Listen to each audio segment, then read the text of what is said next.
So today we'll start this mini series, if you will, of going over each position in free agency, giving the top, who I think are the top 5, top 10 players at each position. We'll start with quarterback, go to running back, wide receiver, tight end, so forth. You get it. So I don't know how many videos it will take, maybe 7 or 8, but I plan to do this within the next couple weeks, hopefully, and get every position group out there and go over the best free agents by each position.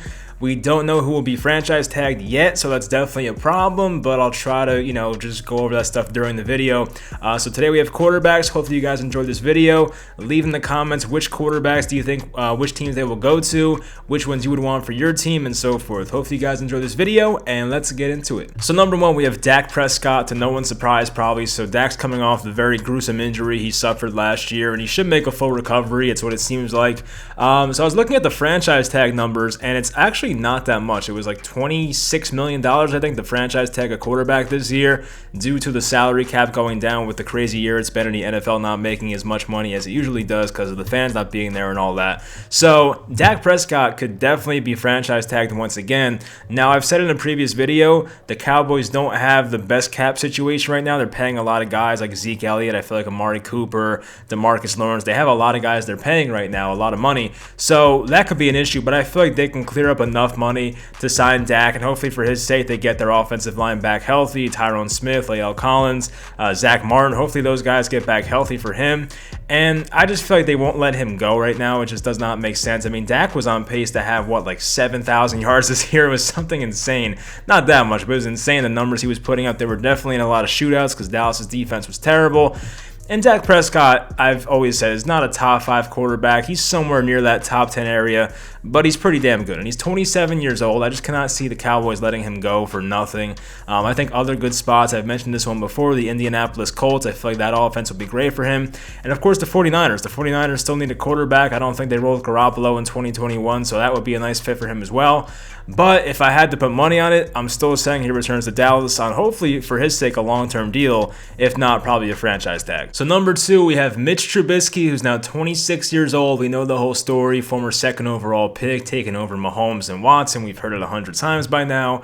So I don't think it's a guarantee he returns to Chicago. I'm going to put them in for a possible landing spot, of course, but it seems like Matt Nagy and Ryan Pace, who's the GM of the Bears, kind of on like their last life here. I feel like they kind of have to get something going here. So Chicago did make the playoffs last year. They made it back in 2018. I think they missed in 2019 by a game or two, but they've had some success over there. But the thing really holding that team back is the quarterback position. And I feel bad because they have a good roster over there. Of course, they've had a top 10 defense ever since Khalil Mack stepped in, but their offense is just not good enough. They've had too much inconsistent play at quarterback, from Nick Foles to Chase Daniel all the way to Mitch Trubisky. So I feel like possible landing spots, I'm going to put the Chicago Bears. I think the Washington football team is possible. I don't know why I'm putting them. I mean, they don't really have a great quarterback right now. I feel like Alex Smith's not their future. They did extend Taylor Heineke, who I don't think is like their starter going forward. You never know. They still have Kyle Allen probably. So they don't have a great starter over there. Why not throw Mitch Trubisky in there and fight for a spot maybe? And then I have the Denver Broncos, the backup Drew Lock. I feel like that would be a nice situation in the event that Drew Lock is not good next year. Mitch Trubisky can come into a pretty favorable situation with all the great weapons in Denver. I feel like that could work as well. And Pat Shurmur, their offensive coordinator, has had good success with quarterbacks in the past. So Mitch has been very up and down. He finished the year on a pretty high note. So, I mean, I don't know what type of contract he'll get. That'll be interesting. But his time in Chicago may be up. I feel like they want to upgrade a quarterback, whether it's a trade for someone like Derek Carr or someone like that. But I don't know. I feel like Mitch Trubisky might not be a Bear in 2021. Number 3, I have Jameis Winston, the former number 1 overall pick back in 2015. He's 27 years old still, went to the New Orleans Saints last year, didn't really play much at all, played in 4 games, had 11 pass attempts, had that nice bomb in the playoffs, I believe, against Chicago actually. So he didn't get much of an opportunity last year. Of course, he could stick around with New Orleans, but I'm not really sure. I could see them not going in that direction. So I don't know what they're going to do with Jameis Winston. I think a possible replacement or a possible option would be the New England Patriots. Now, that does sound crazy, but I'm thinking about it from, if I'm the Patriots, like, you're not going to go anywhere if you sign Andy Dalton. Like, I think it's a possible location, but the upside of Jameis Winston is so much better than like Andy Dalton, because we've seen Jameis Winston have a 5,000-yard, 30-plus touchdown season before. Like, we don't really see those type of numbers from Andy Dalton. So Jameis Winston can win you games and he can lose you games. And the New England Patriots don't have the best roster these days. I feel like if you get Jameis Winston, who hopefully is matured and just a lot better, he's very naturally talented. And for me, I think Jameis Winston's one of the top 3 most fun to watch quarterbacks in the league. Like, I have a very good time watching that guy based on like the crazy things he does, whether it's the mistakes or just like getting away from the rush and scrambling and making a crazy play. So I enjoy watching him a lot.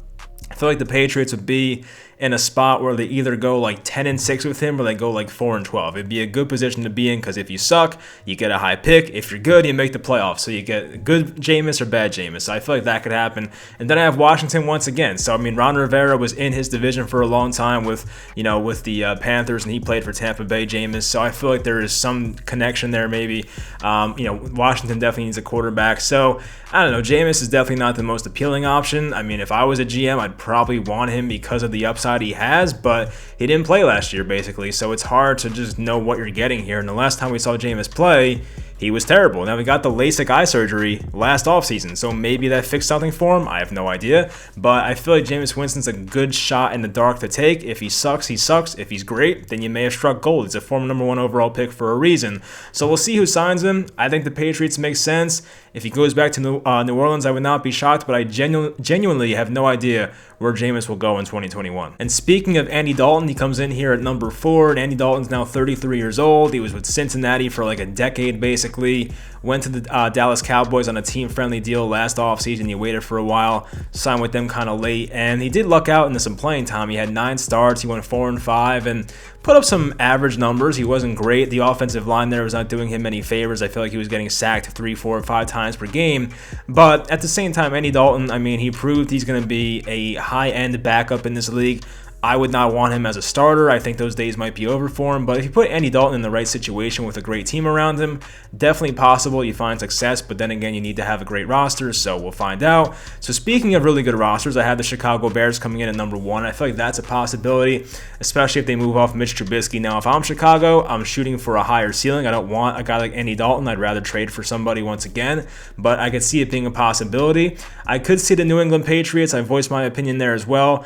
I'd rather have Jameis Winston for the upside, but that's one I could definitely see happening. He's better than Jarrett Stidham and Brian Hoyer, so that's definitely an upgrade for them, even Cam Newton.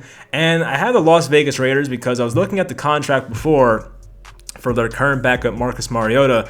Mariota is slated to make $10.7 million against the cap hit next year, and if they cut him, they can save that $10.7 million. So, the Las Vegas Raiders have no dead cap if they cut him, so I feel like Marcus Mariota might be one of those cap casualties in the offseason coming up in the next few weeks here. So if Mariota is released, they'll need a backup for Derek Carr. If Derek Carr stays there or not, they'll need a backup quarterback there. So I feel like Andy Dalton might be a good option there. I feel like it's kind of close to Texas too, so it's not like too far from where he's from. So that could make sense. I have no idea where else he would go. Leave in the comments where you think he'd go, but I feel like Andy Dalton is a pretty good fit for a lot of teams because once again, he is one of the highest, he's one of the best backup quarterbacks in the NFL right now. Number 5, we have everyone's favorite quarterback, Ryan Fitzpatrick, at 38 years old. He says he wants to keep playing, so I guess he'll be back next year. It seems like the Miami Dolphins are the right fit for him. I think he will go back there ultimately. He was used as this relief pitcher, as Brian Flores called it last year when they were down and Tua was not getting them back in games.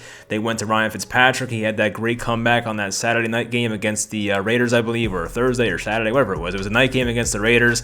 Made that nice comeback. So, yeah, I feel like Miami is a good spot for him, and I think he has a bunch of kids, too. Pretty sure he has a house there, so I don't think he wants to move his whole family once again.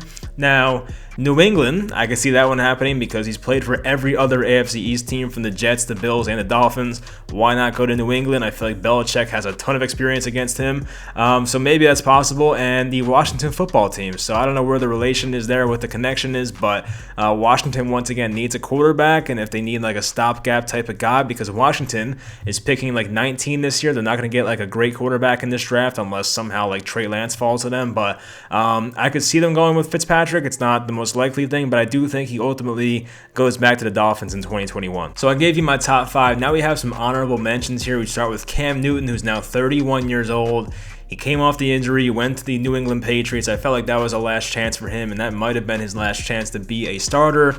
I guess he could be a starter if the quarterback in front of him struggles or someone gets injured. I just don't see a team signing up for Cam Newton to be their starting quarterback in 2021. That sounds like asinine to me, honestly, so I don't see that happening. I think Cam would be a nice backup, maybe once again in Washington with the Ron Rivera connection. I could see that happening, but I feel like his career in New England will be a one-year thing. Jacoby Brissett is 28 years old. He tried to fill in for Andrew Luck that 1 year. He was fine, didn't do enough. He's now a free agent, so he's a pretty good backup quarterback. I mean, he would be one of the better backup quarterbacks in football, still in the prime of his career. He could go back to New England. I could see that one happening. I mean, I don't know where he would go. I guess he could stay in Indy, but I feel like Jacoby Brissett at 28 years old wants to go to a situation where playing time will be available to him, so we'll find out where he goes. The Colts still need a quarterback, so if they don't find anybody, maybe it is Brissett once again in 2021. Tyrod Taylor, now 31 years old. I mean, Tyrod's been getting screwed the past few years from 2018 when he was supposed to start for the Browns. He had 2.5 starts basically, or played in 2.5 games. Then Baker Mayfield came in, took his spot for the rest of the year. Then last year, basically, the Chargers trainer or whatever it was, punctured his lung. And then Justin Herbert came in and never gave the job back. So Tyrod Taylor's been getting a raw deal the past couple years. I don't think he'll be a starter anywhere. I honestly was thinking about this. I think Tyrod Taylor would be a perfect fit for the Arizona Cardinals. I don't know who their current backup is. It might be Brett Hundley. I'm not positive, but I feel like Tyrod Taylor behind Kyler Murray would be a very nice fit, so we'll see if that one happens. Joe Flacco, now 36 years old. I mean, time flies, my goodness. But yeah, Joe Flacco, he was with the Broncos 2 years ago. Then he was with the Jets last year. He was okay for the Jets, and not anything good, not terrible either. So, I mean, I feel like Joe Flacco, people have said he's not really too into football. I feel like he might be doing it for the money, but maybe he wants to retire at this point. I have no idea. But if Joe Flacco wants to get a couple more $1 million, then you might as well play for some other team. I don't know where he would go, but Joe Flacco's out there. Mike Glennon, or Glennon, as John Gruden calls him. He played for Jacksonville last year. He started, I feel like maybe 3 or 4 games. He wasn't too bad. He had a couple nice games, so he's an option for some teams. He's not really the most mobile quarterback, but he throws a pretty football, and, sometimes will make a terrible decision, but, he's Mike Glennon, so it is what it is. And the last one's Nick Mullins, who is a restricted free agent, so the Niners can match an offer for him, but I feel like Nick Mullins and the Niners might be heading for a divorce. It's been 3 or 4 years now, but he'd be an all right backup somewhere. I feel like you have to have him in the right system, but I feel like Nick Mullins, you could do worse for a backup quarterback, so that one's a possibility. And there's many others from Robert Griffin III and whoever else is out there. I think Brett Hundley actually is out there, who I mentioned before. So there are some other free agent quarterbacks, possibly Marcus Mariota, as I mentioned before, if he does get cut, so we'll find out about that. But that'll do it for this video. I think next time we'll do running backs, so hopefully you guys tune in for that one. Hopefully you enjoyed this video. Leave in the comments where you think each quarterback will end up, and I'll talk to you guys next time.